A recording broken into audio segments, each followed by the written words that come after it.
أعوذ بالله من الشيطان الرجيم. ولتكن منكم أمة يدعون إلى الخير ويأمرون بالمعروف وينهون عن المنكر وأولئك هم المفلحون.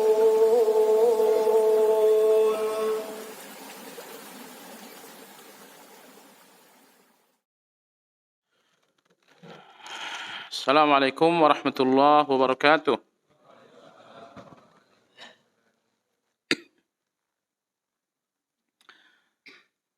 Innal hamdalillah nahmaduhu wa nasta'inuhu wa nastaghfiruh wa na'udzu billahi min shururi anfusina wa min sayyiati a'malina. Man yahdihillahu fala mudilla lahu ومن يضلل فلا هادي له وأشهد أن لا إله إلا الله وحده لا شريك له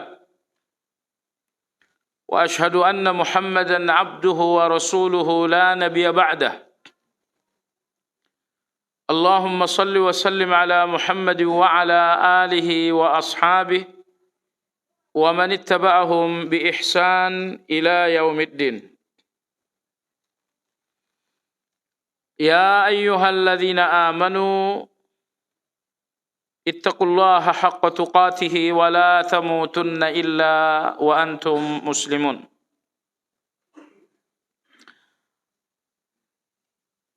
Kaum muslimin wal muslimat rahimakumullah. Kajian tazkiyatun nafs dengan acuan kitab yang berjudul Az-Zuhd war-Raqaiq, yang dalam bahasa Indonesianya zuhud dan kelembutan hati. Malam ini insyaallah kita akan memasuki pembahasan yang ke-6 tentang judul Ahwalul Qulubi wa Aqsamuha. Keadaan-keadaan hati dan kategorisasinya. Anda tahu pembahasan inti dalam tazkiyatun nafs adalah pembahasan tentang hati. Semua orang yang merasa mengenal diri, mereka hanyalah mengenal diri sebatas darah dan daging. Ayah saya fulan, ibu saya fulanah, istri saya fulanah, anak saya sekian, tinggal saya di sini. Jadi semua orang yang merasa mengenal diri, mereka tidak lebih dari mengenal diri mereka sekedar darah dan daging. Padahal tidak terlalu perlu sekali Anda harus mengenal diri Anda dalam tampilan lahiriah itu. Mengenal diri yang sesungguhnya adalah mengenali hati. Anda mengenali hati Anda sehingga Anda tahu apa saja yang ada di dalam. Kenali hati Anda, apakah di dalam ada takabur? Apakah di dalam ada syahwat? Apakah di dalam ada serakah? Apakah di dalam ada dengki? Apakah di dalam ada dendam? Kenali segala keburukan-keburukan yang ada di dalam. Lalu kenali pula kebaikan-kebaikan yang ada di dalam. Apabila Anda jujur, Anda teliti, Anda akan melihat bahwa semua kejahatan ada dalam hati Anda. Hanya ada beberapa kejahatan yang menemukan peluang. Dan ada beberapa kejahatan yang belum menemukan peluang. Apakah dalam diri Anda ada dendam? Ada. Namun belum ada peluangnya untuk berdendam. Pasalnya Anda tipe orang yang susah memaafkan. Itulah alasan bahwa dalam hati Anda itu ada dendam. Anda tipe orang yang gampang membenci. Anda tipe orang yang tidak lapang untuk memberi uzur atas kesalahan orang lain.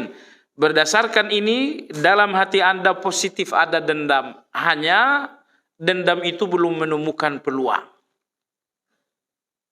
Mungkin besok, mungkin lusa adalah orang yang bersalah kepada Anda, saat itu dendam ini akan keluar. Adakah dalam hati Anda syahwat? Ada syahwat dalam hati kita. Tapi belum menemukan peluangnya. Boleh jadi kalau Anda safar ke luar negeri, tidak ada yang mengenal Anda seorang pun di sana. Tiba-tiba muncullah peluang syahwat terlarang itu. Mungkin Anda pun nggak selamat. Jadi kesimpulan jemaah sekalian, tidak ada kejahatan yang tidak ada dalam hati Anda. Masalahnya, kejahatan-kejahatan dalam hati itu belum menemukan peluangnya. Nah, sebelum kejahatan-kejahatan ini menemukan peluangnya, disinilah Anda harus melakukan tazkiyatun nafs, pembersihan hati. Sebab itu, kembali saya tegaskan, tidaklah terlalu penting Anda mengenali diri Anda dalam aspek lahiriah, darah dan daging Anda, tapi yang terpenting adalah Anda mengenali hati Anda. Anda tahu isinya apa saja hati itu. Jemaah sekalian yang saya hormati, penulis berkata, "Lamma kana al-qalbu lil a'dha'i kal malikil mutasarrif fil junud allati tasduru kulluha an amrihi wa yasta'miluha fi ma yuhib. Fakulluha tahta ubudiyyatihi wa qahrihi wa taktasibu minhu al-istiqamata waz-zayg wa tattabi'uhu fi ma ya'qiduhu min al-'azmi aw yahilluhu." Penulis berkata bahwa tubuh ini bagaikan satu negara. Ada rakyat, tentara, dan ada pula raja. Beliau mengatakan bahwa seluruh anggota-anggota tubuh Anda hanyalah prajurit. Prajurit ini akan menjalankan apa yang menjadi titah sang raja. Pertanyaannya adalah, siapakah yang menjadi raja di dalam negara tubuh kita? Jawabannya adalah hati. Maka seluruh anggota tubuh, mata, telinga, lidah, tangan, kaki, seluruh anggota tubuh, seluruh prajurit-prajurit dan rakyat-rakyat tubuh ini 100% akan mengikuti perintah sang raja, yaitu hati. Kalau hati mengatakan ada perempuan lewat, cobalah kau lirik sebentar, mata akan melirik. Tapi ini adalah hati yang rusak. Adapun hati yang telah sukses dalam proses tazkiyatun nafs, hati itu akan mengatakan ada perempuan lewat, tundukkan kepala. Tundukkan pandangan. Pandangan Anda akan melihat yang haram, atau pandangan Anda akan tertunduk tidak melihat yang haram, semuanya itu kembali kepada hati. Kalau hati masih menginginkan yang haram, maka mata akan membuka diri untuk yang haram itu. Tapi kalau hati tak lagi menginginkan yang haram, mata pun akan tertutup untuk melihat yang haram itu. Jadi seluruh anggota tubuh kita 100% di bawah kendali dan perintah sang raja yang bernama hati. Fakulluha tahta ubudiyyatihi wa qahrihi.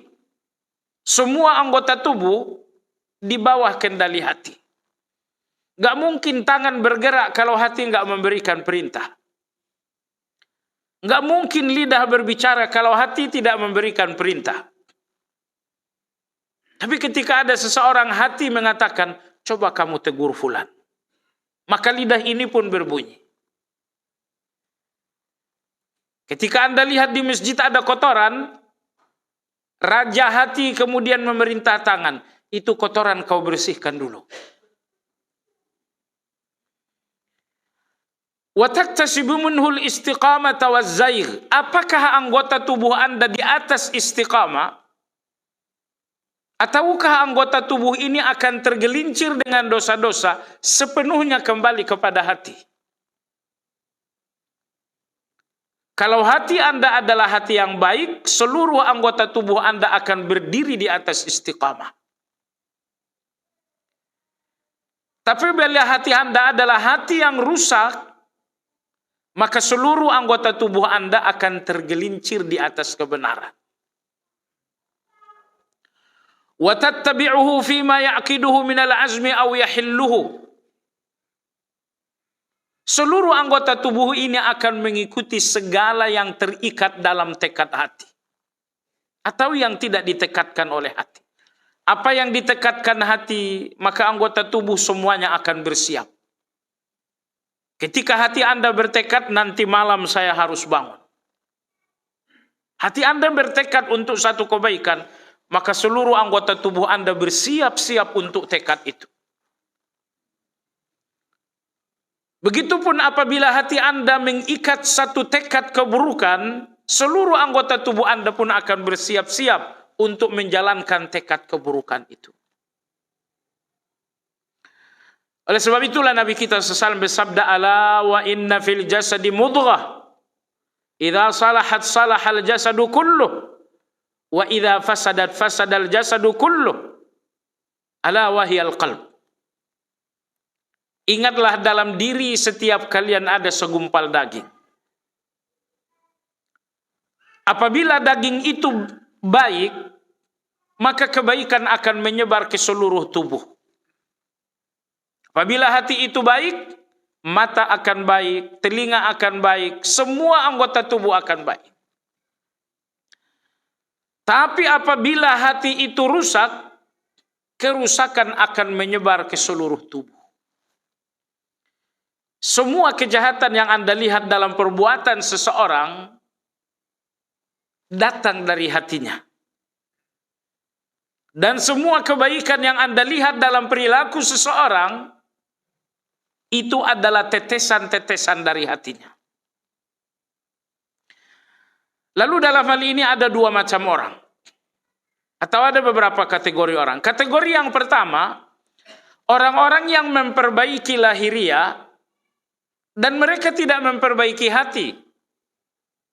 Orang-orang seperti ini tidak akan kokoh di atas kebaikan. Bagaimana berbicara dengan sopan santun, ya, bagaimana bermuamalah yang bersih dari riba. Mereka berusaha untuk memahami hukum-hukum yang berkenaan dengan lahiriah. Tapi mereka tidak berusaha memahami hukum-hukum yang berkenaan dengan hati. Nah, orang-orang yang ingin memperbaiki lahiriah tapi tidak memperbaiki hati, lahiriah tersebut tidak akan kokoh dalam kebaikan. Dan dikhawatirkan seluruh kebaikan-kebaikan lahiriah yang terpisah dari hati, semuanya akan menjadi kebaikan-kebaikan munafik. Lalu tipe yang kedua adalah orang-orang yang memperbaiki hati. Mereka sungguh-sungguh memperbaiki hati. Sehingga kebaikan itu pun terpancar dan menetes dari hati itu melalui lahiriah-lahiriah mereka. Mereka memperbaiki hati, lalu kebaikan hati itu menetes dalam ucapan, terpancar dalam pandangan, muncul dalam bentuk perilaku. Inilah perbaikan diri yang sesungguhnya. Jadi dengan demikian, Anda ajarkan seorang anak, kau tak boleh berdusta, berkatalah jujur. Anda mengajari lahiriah. Anda berkata kepada seorang anak, kalau kau lihat orang yang susah, bantulah. Anda mengajari kebaikan yang lahiriah. Apa yang Anda lakukan sesuatu yang baik. Tapi ingat, semua kebaikan yang Anda bangun di atas lahiriah itu tidak akan kokoh sampai Anda berhasil memperbaiki hati. Anda lihat pohon yang kokoh. Pohon yang kokoh itu bukan karena pohonnya besar, bukan karena daunnya rindang, tapi karena akarnya lah yang kokoh. Dan akar itu tidak lihat di luar, ada di dalam tanah. Dan hati kita adalah akar untuk sejumlah pohon yang bernama perilaku.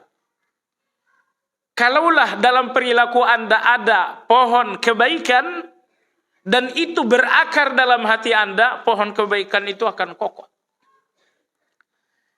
Tapi pohon kebaikan dan cabang-cabang kebaikan yang ada dalam lahiriah dan perilaku Anda, namun tidak berakar dalam hati Anda, itu akan mudah tumbang hanya dengan tiupan angin yang lemah.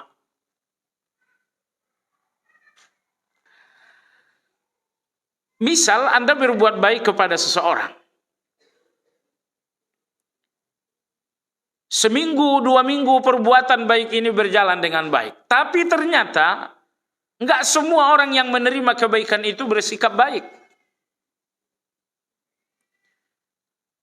Orang yang menerima kebaikan Anda ternyata tidak tahu terima kasih.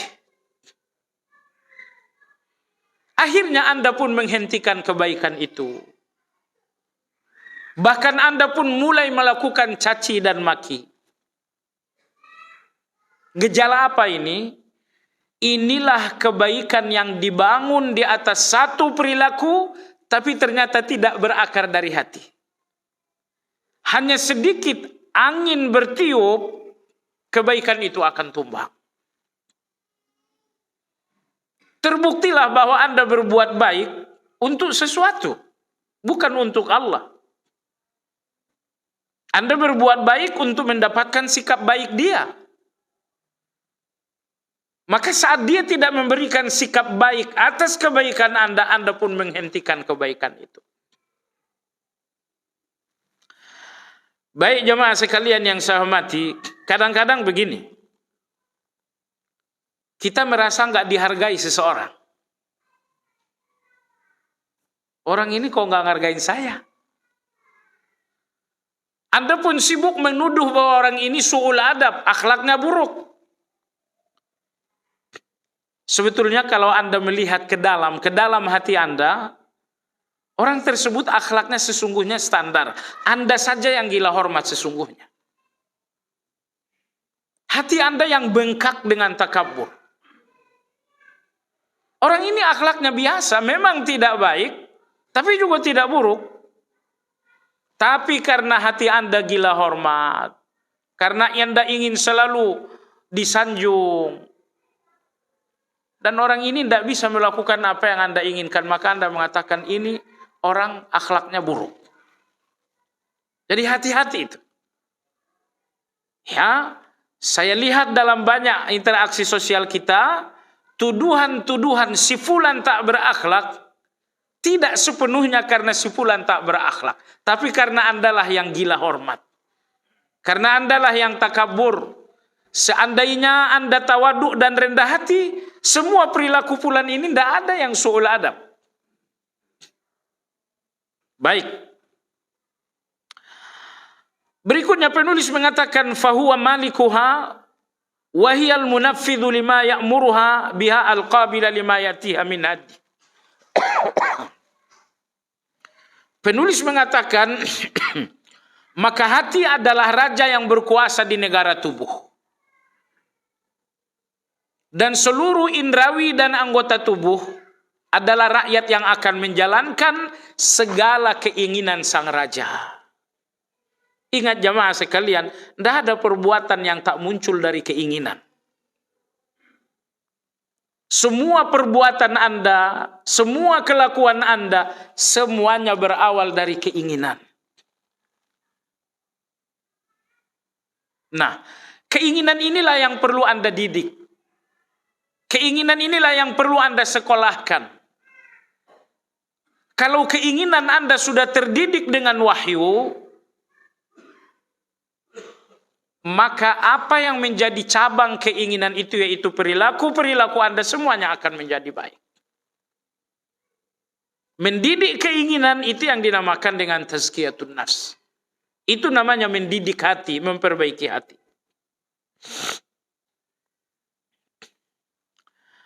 Wala yastaqimu laha syai'un min a'maliha hatta tasdura an qasrihi wa niyatihi. Ini satu hakikat besar. Penulis berkata, dan tidak ada satu amal pun yang memiliki nilai, meski itu kebaikan, kecuali jika datang dari niat hati. Subhanallah, satu perbuatan yang jelas-jelas ibadah, tapi kalau hati tidak meniatkannya karena Allah, maka perbuatan ibadah itu menjadi maksiat. Salat Anda adalah ibadah. Tapi kalau hati Anda berniat riya, salat yang sejatinya ibadah ini berubah menjadi maksiat. Tilawah Anda adalah sebuah ketakwaan. Tapi ketika hati Anda meniatkan ujub, tilawah yang sejatinya ketaatan itu kemudian menjadi satu kedurhakaan. Jadi tidaklah akan ada nilai satu perilaku seseorang, meskipun itu sebuah ibadah, kalau tidak keluar, tidak muncul dari niat-niat hati. Melakukan ibadah sebatas lahiriah itu gampang. Tetapi bahwa ibadah lahiriah ini benar-benar keluar dari hati yang ikhlas, ini susah. Ini sangat susah sekali. Baik jemaah sekalian yang saya hormati, tapi ada perilaku-perilaku, kebiasaan-kebiasaan yang pada dasarnya bukan ibadah. Tapi karena hati meniatkan Allah dalam kebiasaan tersebut, jadilah kebiasaan itu ibadah. Tidur siang Anda itu kebiasaan saja. Enggak akan ada nilainya kalau tujuan Anda dengan tidur siang hanya untuk menonton piala bola. Enggak ada nilainya. Tapi ketika misalnya tidur yang pada dasarnya hanya satu kebiasaan saja, tapi niat Anda dengan tidur ini adalah Allah Subhanahu wa ta'ala, aku ingin salat malam. Artinya tidur siang Anda ini tujuannya adalah tahajud. Saat itu tidur yang pada dasarnya bukan ibadah berubah menjadi ibadah disebabkan karena hati meniatkan Allah. Jemaah sekalian, ketaatan sebesar apapun menjadi maksiat dengan niat yang rusak. Kebiasaan sehari-hari yang bukan bernilai apa-apa menjadi ibadah disebabkan karena niat yang baik. Sebabnya sebagian ulama mengatakan niatul mukmin khairum min amalihi. Terkadang niat baik seorang mukmin lebih baik daripada amalnya. Karena amal tanpa niat nggak berarti sama sekali. Di mana remote kita, Jang? Remote di mana remote?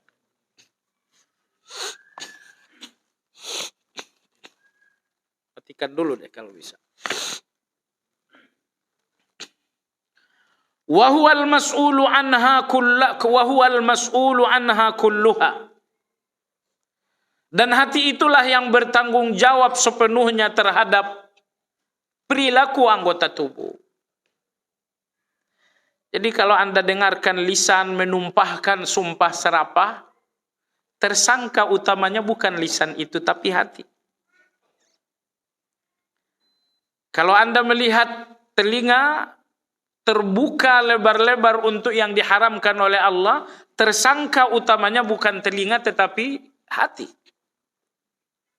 Jadi tersangka utama di balik kejahatan tubuh Anda, anggota tubuh Anda adalah hati Anda. Dia yang bertanggung jawab. Fakullu ra'in mas'ulun an ra'iyatihi. Lidha kana lihtimamu bitashihil qalbi wa tasdidihi awwala ma'tamada alaihi salikun wan nazar fi amradihi wa ilajiha ahammu ma tanassaka bihin nasikun. Oleh karena hati inilah sentral dan pusat semuanya, maka orang-orang yang saleh, orang-orang yang salikun. As-salik itu istilah dalam tazkiyatun nafs. Yang dimaksud salik adalah orang yang berjalan menuju Allah. Yang dimaksud dengan salik adalah orang yang berjalan menuju Allah Subhanahu wa taala. Ingat, dalam semua ayat Al-Qur'an, ibadah ini selalu disebutkan Allah dengan jalan. Ihdinas siratal mustaqim. Tunjukilah kami kepada jalan yang lurus. Orang yang berjihad dinamakan sabilillah, jalan Allah. Semua kebaikan Allah sebutkan dengan jalan. Maka orang yang berjalan di atas jalan kebaikan itu dinamakan dengan salik. Dinamakan orang yang berjalan menuju Allah Subhanahu wa ta'ala. Penulis berkata, orang-orang as-salikun, yakni orang-orang yang penuh kesungguhan berjalan menuju Allah, pertama sekali mereka memperbaiki hati. Karena perjalanan menuju Allah itu enggak akan baik kecuali apabila hati diperbaiki. Kenalilah penyakit-penyakit itu, hati itu, dan kenalilah pengobatannya. Walamma alima aduwullahi iblisu annal madara 'alal qalbi wal i'timadu 'alaihi ajlaba 'alaihi bil wasawis. Maka ketika musuh Allah yang bernama iblis melihat bahwa nilai semua perilaku manusia baik atau buruknya berasal dari hati, maka target iblis pertama dalam diri Anda adalah hati Anda. Imam Ibnu Qayyim rahimahullah mengatakan, hati ini ibarat benteng. Di dalamnya lah terdapat banyak sekali mutiara-mutiara mahal. Di dalam benteng hati itulah terdapat mutiara yang bernama tauhid. Di dalam benteng hati itulah terdapat mutiara yang bernama ikhlas. Di dalam benteng hati itulah terdapat mutiara yang bernama tawakal. Dan selanjutnya, lalu Imam Ibnu Qayyim mengatakan, iblis melihat bahwa semua mutiara itu tersimpan dalam benteng hati. Maka iblis setiap saat melakukan tawaf terhadap hati seseorang. Kapan hati ini lalai? Begitu hati ini lalai, maka setan menemukan pintu untuk masuk dan melakukan pencurian. Apabila di waktu jelang salat, kebetulan Anda jadi imam, dan yang menjadi makmum lumayan banyak, bahkan ada beberapa pejabat, ada juga beberapa artis, muncul niat buruk. Ini ayatnya harus panjang. Jangan wal asr. Begitu Anda lalai, di mana lalai Anda di sini? Anda melihat manusia tidak sekedar manusia. Ini siapa? Ini fulan. Oh enggak, ini bukan fulan, ini wali kota. Wali kotanya yang Anda lihat. Ini siapa? Ini fulan. Harusnya Anda lihat namanya, tapi yang Anda lihat popularitas. Oh ini orang terkenal ini. Nah begitu Anda hanyut dengan orang-orang yang berada di belakang Anda, hati Anda lalai. Begitu hati ini lalai, iblis datang mencuri ikhlas. Akhirnya Anda pun mulai melakukan salat dengan riya. Terjadilah satu musibah, hati Anda lemah. Iblis melihat hati ini lemah. Hati ini sedang lalai dengan musibah. Maka iblis melakukan pencurian yang bernama sabar. Jadi jamaah sekalian, semua mutiara-mutiara mahal itu ada dalam hati Anda, sepanjang hati ini tidak lalai, iblis tidak menemukan pintu yang terbuka untuk melakukan pencurian. Tapi kalau iblis melihat hati Anda lalai, maka iblis menemukan gerbang yang terbuka untuk melakukan pencurian. Terkadang ia curi kesabaran Anda ketika Anda terlalaikan dengan musibah. Terkadang iblis mencuri syukur Anda ketika Anda terlalaikan oleh satu nikmat. Terkadang iblis mencuri ikhlas Anda ketika Anda terlalaikan dengan orang-orang yang memuji. Gak mungkin iblis masuk dan mencuri mutiara dalam hati Anda kecuali saat hati ini sedang lalai. Maka Imam Ibnu Qayyim rahimahullahu ta'ala mengatakan, tidak ada yang paling membahayakan manusia kecuali lalai. Dan kapan seseorang dinamakan lalai? Ketika ia telah lepas dari zikir.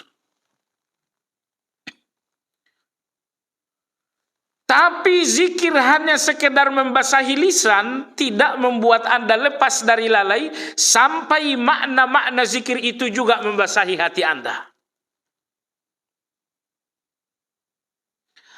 Ayat terbaik tentang zikir, ayat 205 dalam surat Al-A'raf. Dalam ayat ini Allah menegaskan 5 standarisasi zikir.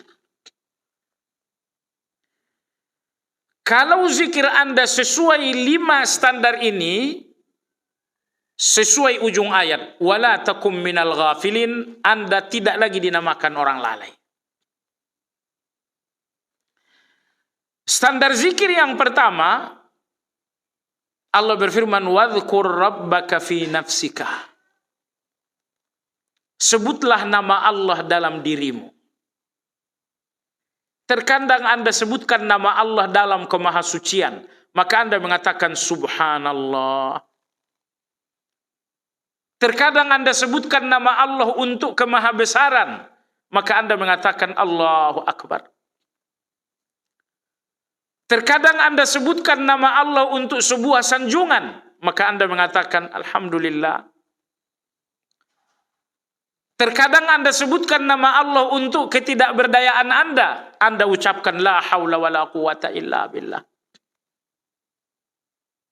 Dan ingin saya katakan jamaah sekalian, seandainya makna semua zikir yang Anda ucapkan setiap hari betul-betul ada dalam hati Anda, insya Allah Anda masuk surga.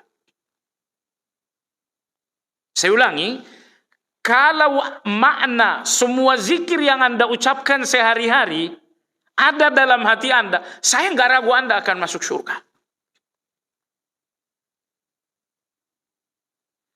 La ilaha illallah, apa maknanya?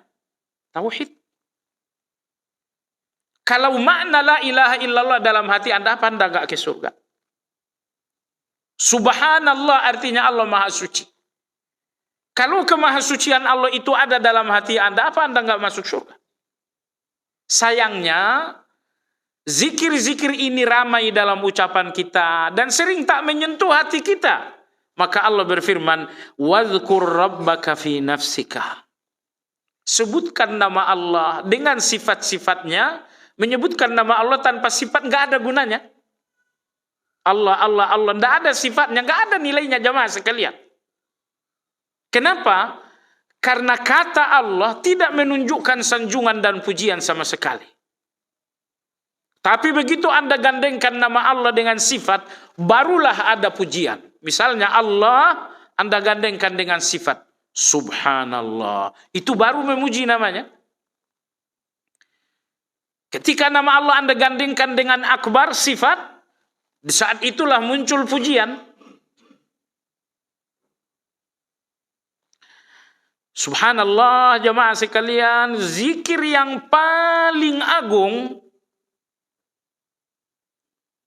ternyata zikir yang paling ringan, yaitu apa dong? La ilaha illallah.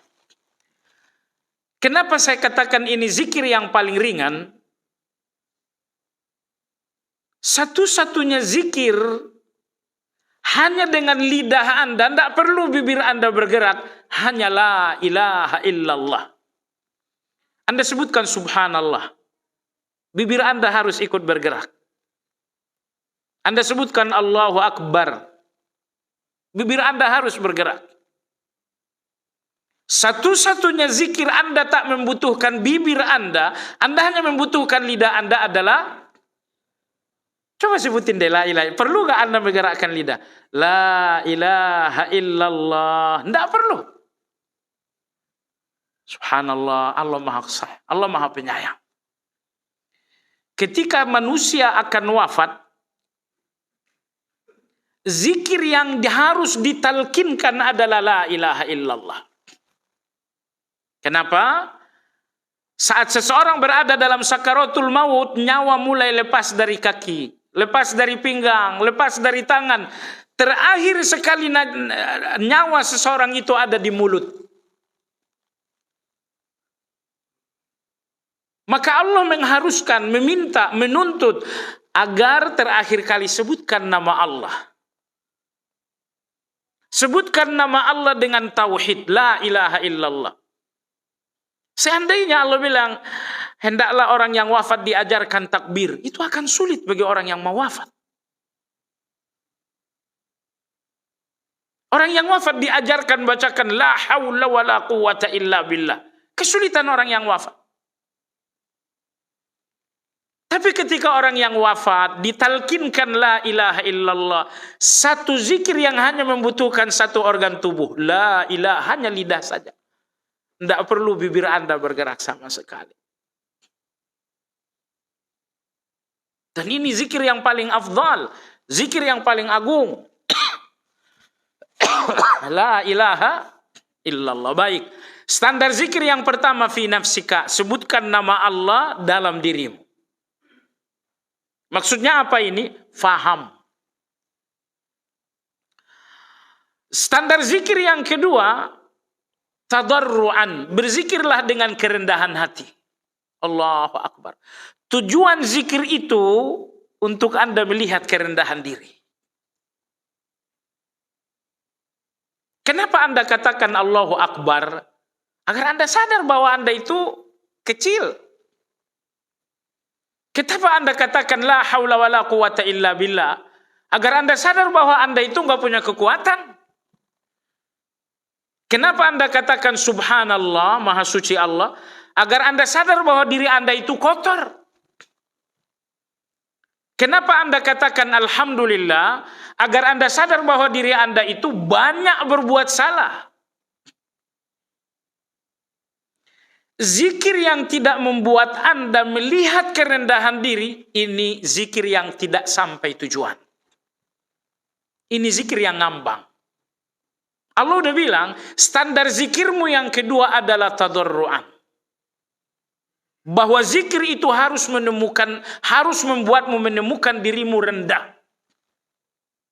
Sebab itu jemaah sekalian, 100% orang yang banyak berzikir dan zikir itu telah menghasilkan tadarru', kerendahan hati, orang yang zikirnya seperti tidak mungkin takabur. Tak mungkin takabur. Saya ulangi, setiap zikir yang telah sampai kepada tadarru', nggak mungkin lagi dan nggak tersisa lagi takabur dalam hati orang seperti ini. Kalau dalam hati Anda masih ada takabur dengan berbagai bentuknya, berarti zikir-zikir Anda itu bukan zikir tadarru'. Bukan zikir yang membuat Anda sadar dengan kelemahan Anda. Ini standar zikir yang kedua, tadarru'an. Berzikirlah dengan kerendahan hati. Maksudnya, berzikirlah sampai engkau melihat kerendahanmu. Allahu Akbar, saya ini kecil. Subhanallah, maha suci, saya ini kotor. La haula wala quwata illa billah, saya ini lemah. Anda nggak boleh lupa dengan segala yang ada dalam diri Anda. Bahwa Anda kecil, Anda banyak dosa, Anda banyak kotor, Anda nggak punya kekuatan, Anda nggak boleh lupa ini semua. Maka dengan zikir itu Anda mengingat dua hal. Anda ingat betapa tingginya Allah, lalu Anda pun ingat betapa rendahnya Anda. Itu namanya tadarru'.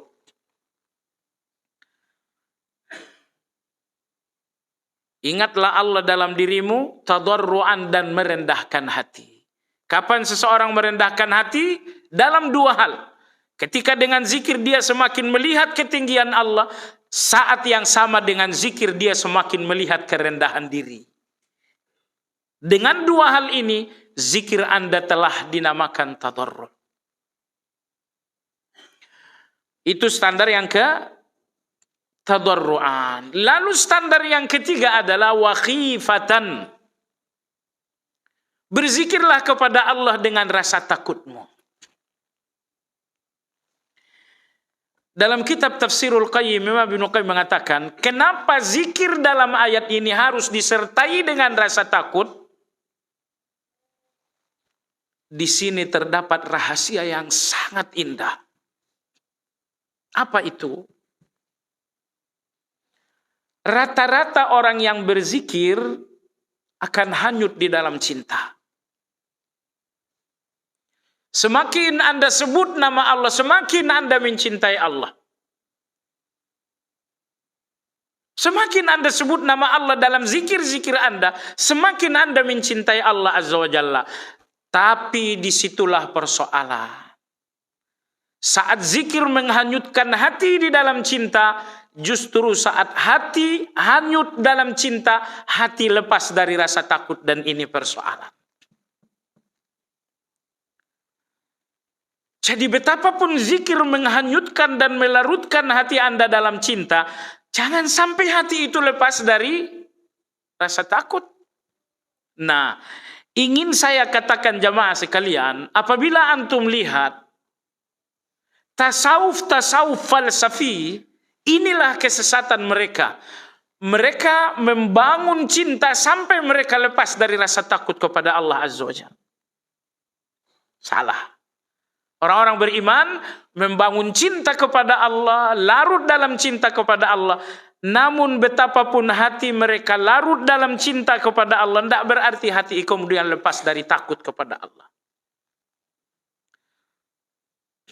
Coba dengarkan satu ungkapan yang disebut-sebut ucapan Rabi'atul Adawiyah. Beliau mengatakan, ya Allah, apapun karuniamu di dunia ini, berikan saja kepada musuh-musuhmu, aku enggak butuh. Dan apapun karuniamu di akhirat, berikan saja kepada kekasih-kekasihmu, aku pun tak butuh.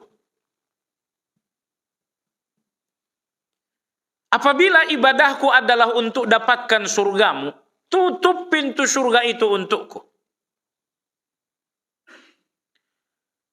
Kalau ibadahku ini untuk menghindari nerakamu, buka pintu neraka itu dan bakarlah aku di dalam. Tapi kalau ibadahku ini hanya untukmu, bukan untuk selainmu, maka jangan sampai engkau berpaling wajah dariku. Antum ngerasa ada situasi berani enggak sih? Kalau antum berbicara cinta, ini ucapan Rabi'atul Adawi ini benar-benar cinta. Tapi di mana kecelakaannya? Kecelakaannya adalah apa yang diriwayatkan sebuah ucapan dari Rabi'atul Adawiyah ini menunjukkan cinta, tapi tidak menunjukkan rasa takut. Sebab itu tadi Imam Ibnu Qayyim mengatakan, kenapa Allah memerintahkan kita berzikir dengan rasa takut? Karena rata-rata orang yang berzikir hanyut dalam cinta. Makin banyak berzikir, makin hanyut dalam cinta kepada Allah. Nah, padahal kalau hati telah larut dalam cinta, kemudian lepas dari rasa takut, ini adalah persoalan. Jadi betapapun zikir itu membuat Anda menemukan cinta kepada Allah. Saya ulangi, betapapun zikir itu membuat hati Anda menemukan cinta kepada Allah, tapi jangan sampai hati ini lepas dari rasa takut. Itu perbedaan ahli sunnah dengan tasawuf falsafi itu. Tasawuf falsafi, tujuan mereka adalah cinta. Sehingga mereka lepas dari rasa takut. Adapun ahlu sunnah wal jamaah, tujuan mereka adalah cinta, tujuan mereka adalah rasa takut juga. Cinta tanpa rasa takut hanya membuat manusia ini berani. Membuat manusia ini terkesan sangat, terkesan sombong. Baik jamaah sekalian, ini standar yang keberapa tadi? 3. Standar zikir yang keempat adalah wadunal jahri minal qaul. Jangan keluarkan suaramu. Berzikir untuk dirimu, jangan berzikir untuk telinga orang lain. Pelankan suaramu. Oleh karena kau berzikir untuk dirimu, tidak perlu suaramu terdengar orang lain. Maka zikir dengan meninggikan suara adalah zikir di mana seorang tak merasakan kemahadekatan Allah. Seseorang hanya meninggikan suara dalam 2 keadaan. Pertama, Anda meninggikan suara di depan orang yang tuli. Yang kedua, Anda meninggikan suara di depan orang yang jauh. Depan Anda ada orang budak, orang tuli, Anda teriak. Dan Anda pun berbicara dengan suara kencang untuk seseorang yang jauh. Anda tidak akan meneriakkan suara kecuali di depan tuli dan di depan yang jauh. Dua-duanya tidak ada pada Allah. Allah tidak tuli, Allah maha mendengar. Allah tidak jauh, tapi Allah maha dekat. Semua orang yang meneriakkan suara karena dalam hati mereka tak ada rasa kedekatan dengan Allah Azza wa Jalla. Seandainya mereka rasakan Allah dekat, tidak mungkin mereka berteriak. Tidak mungkin mereka berteriak. Teriak itu hanya dibutuhkan dalam 2 hal. Di depan tuli dan di depan jauh. Dan Allah maha suci dari dua-duanya.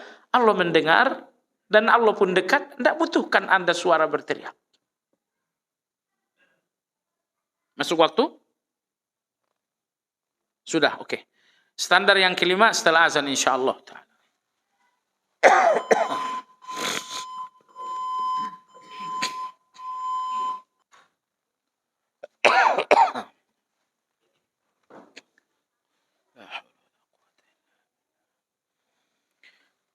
Baik, standar zikir yang kelima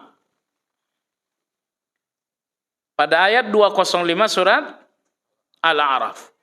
Bil ghuduwi wal asal. Berzikirlah kepada Allah di pagi dan di sore hari. Kenapa di pagi dan di sore hari? Karena di pagi dan di sore hari adalah peralihan hidup kepada mati dan peralihan mati kepada hidup. Apa maksudnya? Tidur malam Anda itu adalah mati dalam bahasa Al-Quran. Allah berfirman, huwallazi yatawaffakum billail. Dialah Allah yang mewafatkan kalian di malam hari. Jadi tidur Anda adalah kematian. Mata mati nggak bisa melihat. Telinga mati nggak bisa mendengar. Lidah mati nggak bisa berbicara. Fikiran mati nggak bisa beranalisa. Semua anggota tubuh Anda dimatikan oleh Allah tapi Allah tidak mematikan jantung dan hati Anda. Namun bagaimanapun, tidur malam Anda dalam bahasa Al-Quran adalah mati. Pagi hari adalah peralihan mati Anda menuju hidup Anda. Kalau malam hari dan tidur Anda adalah kematian kecil, maka bangun Anda adalah kehidupan. Peralihan dari mati kepada hidup ini pagi hari, maka Anda perlu berzikir. Sore hari, peralihan hidup kepada mati. Peralihan bangun Anda kepada mati kecil Anda, yaitu tidur. Di sini Anda pun perlu untuk berzikir lagi. Ya, maka ada zikir pagi dan ada zikir sore. Dan zikir sore itu mencakup 2. Pertama, zikir yang Anda bacakan selesai asar. Yang kedua, zikir yang Anda bacakan menjelang tidur. Karena tidur malam Anda dalam bahasa Arab itu sore. Sore dalam bahasa Arab dari sejak asar sampai menjelang tengah malam itu dinamakan sore dalam bahasa Arab. Anda kalau dengarkan berita dalam berbahasa Arab, berita dipancarkan jam 9 malam, tidak ada yang mengatakan selamat malam di Arab. Semua mengatakan selamat sore. Kenapa? Karena bagian awal dari malam itu masih kategori sore. Maka kalau disebutkan zikir sore, pertama adalah zikir setelah asar, dan yang kedua zikir menjelang tidur itu pun sesungguhnya masuk kategori zikir sore. Maka karena sebelum tengah malam dinamakan sore, kalau selesai asar Anda uzur belum bisa zikir sore, bisakah Anda zikir sore jam 9? Bisa. Karena itu masih masuk kategori sore. Baik jamaah sekalian yang saya hormati, maka Allah berfirman, standarisasi zikir yang kelima, kalian harus berzikir di pagi hari, kalian pun harus berzikir di sore hari. Sore hari baik selesai asar ataupun menjelang tidur.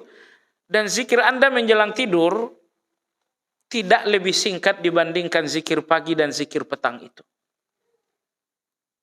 Karena zikir menjelang tidur itu panjang.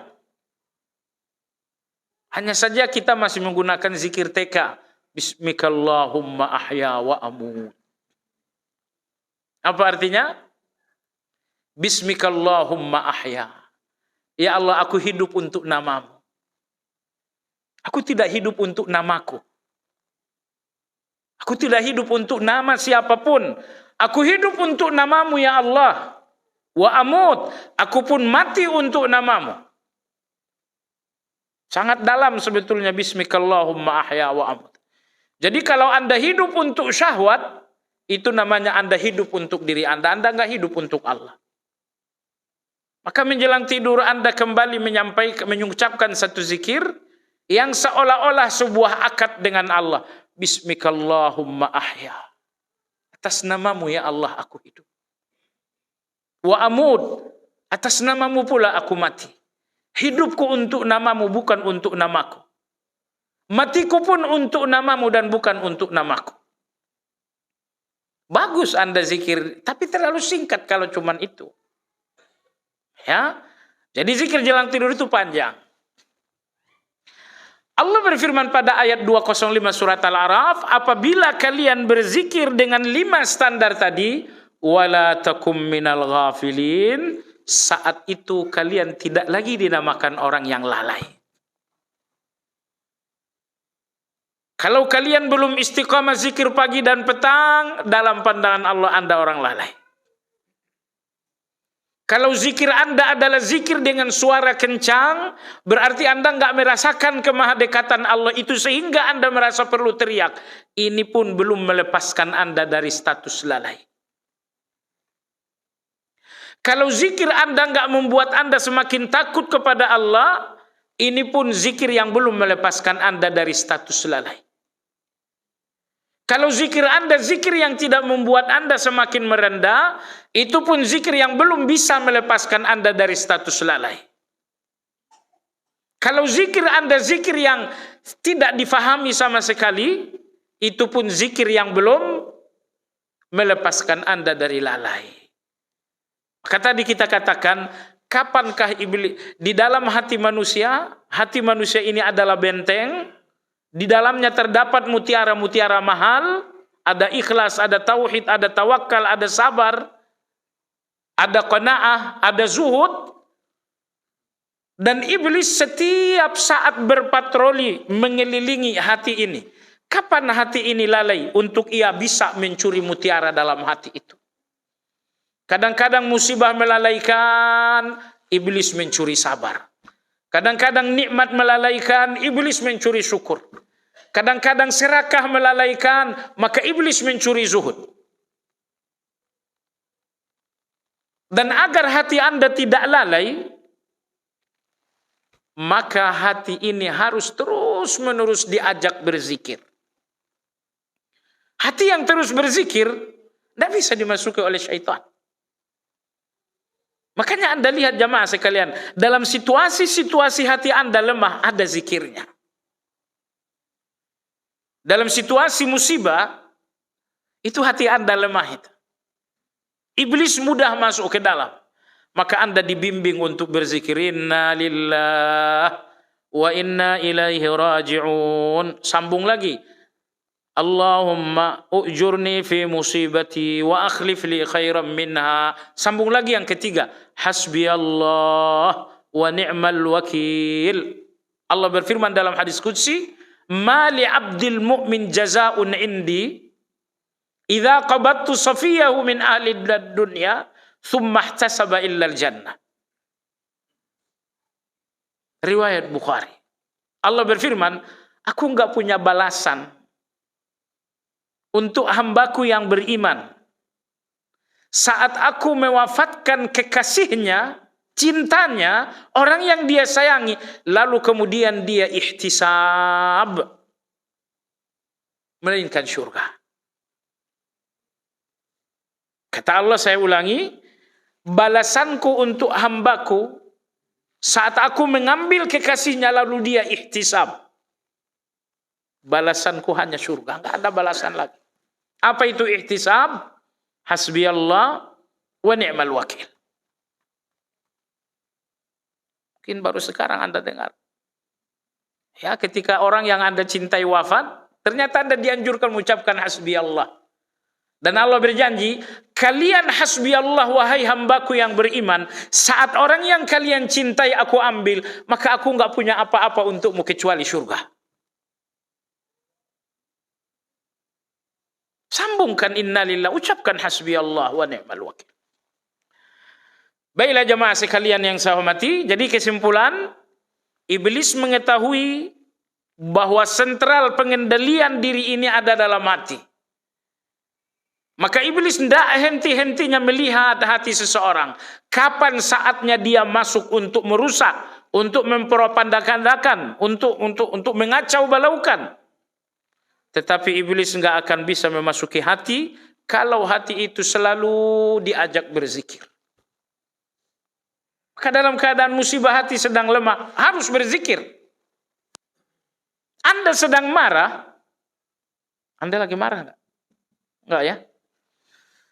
Anda sedang marah, hati Anda sedang lemah dalam kondisi seperti itu, Anda diperintahkan untuk berzikir. A'udzubillahi minasyaitonir rajim. Baik jemaah sekalian,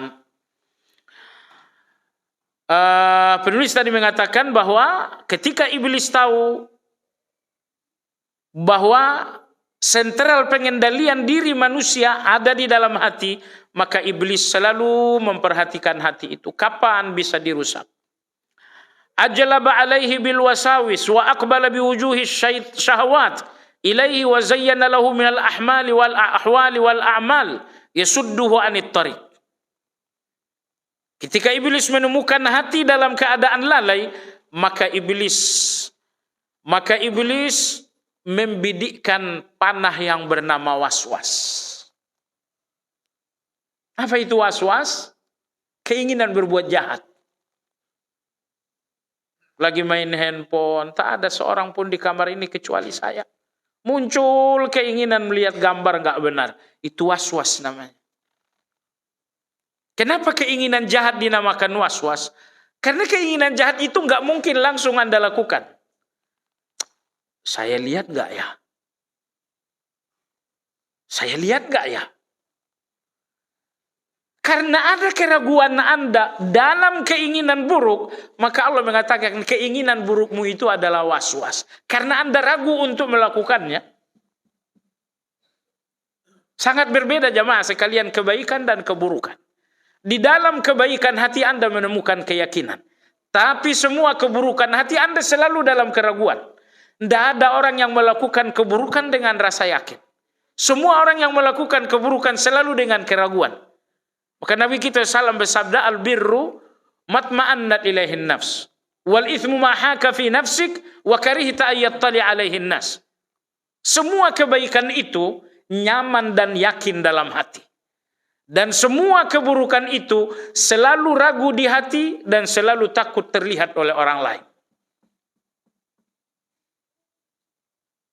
Jadi di sini penulis mengatakan, apabila iblis telah melihat hati Anda lalai, tidak lagi dijaga dengan zikir, maka mulailah iblis mengarahkan panah-panah beracun.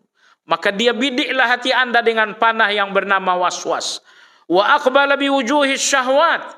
Iblis pun mulai membisikkan syahwat-syahwat ke dalam hati Anda. Jemaah sekalian, baik waswas atau bisikan syahwat hanya sampai kepada hati Anda saat hati itu tak lagi dijaga dengan zikir. Jangan berhenti berzikir. Baiklah, menutup kajian kita ini, karena kita bicara soal zikir. Zikir apa yang terbaik? La ilaha illallah. Nomor 2, subhanallah wa bihamdi. Mana dalilnya? Riwayat Bukhari dan riwayat Imam Muslim. Nabi kita SAW bersabda, ketika Nabi Nuh akan wafat, maka beliau mengumpulkan anak-anaknya yang berjumlah 4 orang. Sam, Ham, Yafis, Kan'an. Tapi Kan'an ini sudah wafat dalam banjir bandang. Berarti hanya 3 orang. Saat Nabi Nuh akan wafat, beliau mengumpulkan anak-anaknya. Lalu beliau mengatakan, wahai anak-anakku, aku wasiatkan 2 hal. Dan aku larang kalian 2 hal. Wasiat yang pertama, alaikum bila ilaha illallah. Kenapa?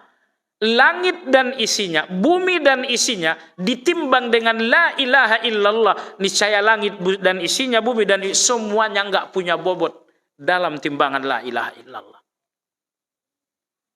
Wasiat yang kedua adalah subhanallah wa bihamdi. Kenapa? Allah membukakan rezeki untuk malaikat, untuk binatang-binatang karena mereka mengucapkan subhanallah wa bihamdi. Maka Anda lihat dalam hadis ini, di urutan pertama adalah la ilaha illallah. Di urutan yang kedua adalah subhanallah wa bihamdi. Maka ini sajalah Anda rutinkan. Tentu kalau ada waktu khusus, bacakan zikir khusus. Pagi itu waktu khusus, bacakan zikir khusus. Jelang tidur waktu khusus, bacakan zikir khusus. Adapun dalam waktu-waktu umum, bacakanlah la ilaha illallah. Kalau sekiranya Anda capek dengan la ilaha illallah, bacakan subhanallah wa bihamdi. Cukup ini saja Anda gonta-ganti. La ilaha illallah, capek subhanallah wa bihamdi. Usahakan jangan sampai berhenti. Semua zikir itu baik. Astaghfirullah Anda rutinkan pun baik. Karena semua zikir adalah baik. Tapi hendaklah orientasi utama Anda adalah tauhid, la ilaha illallah. Yang kedua, subhanallah wa bihamdi. Demikian, subhanakallahumma bihamdika, asyhadu an la ilaha illa anta astaghfiruka wa atubu ilaik. Alhamdulillahirabbil alamin. Assalamualaikum warahmatullahi wabarakatuh.